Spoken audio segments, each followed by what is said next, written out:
নমস্কার, মহাবুজ জ্যোতিষ চ্যানেলে আপনাদের সকলকে স্বাগত জানাই। আপনারা দেখছেন, লাইক শেয়ার সাবস্ক্রাইব করছেন, আপনাদের অসংখ্য ধন্যবাদ। যারা এখনও করেননি তাদের কাছে একটাই অনুরোধ, সাবস্ক্রাইব করুন যাতে পরবর্তী সমস্ত ভিডিওর নোটিফিকেশান আপনারা আগেই পেয়ে যান। আজকে বলবো হঠাৎ করে বড় অ্যামাউন্টের অর্থ লাগলে আপনারা কী করবেন, এটা শাস্ত্রীয় উপায়। একটা তেজপাতা নেবেন, ভালো তেজপাতা, আর সবুজ একটা মার্কার দিয়ে আপনারা লিখবেন বা সবুজ কালি দিয়ে লিখবেন, সেটা হচ্ছে মানি আর আপনার অ্যামাউন্টটা, সে 1 লাখ লাগুক, 2 লাখ লাগুক, আর যাই লাগুক, সে অ্যামাউন্টটা লিখবেন। এই অ্যামাউন্টটা লেখার পরে তেজপাতার ওপর আপনি দারচিনি অ্যাক্টিভ দেবেন, গুঁড়ো করে দারচিনি দেবেন, আর লবঙ্গ দিয়ে ভালো করে পাতাটা আটকাবেন, আটকে জ্বালিয়ে দেবেন।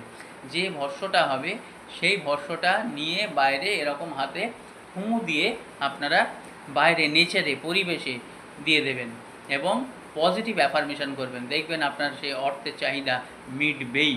নমস্কার, ভালো থাকবেন, ধন্যবাদ।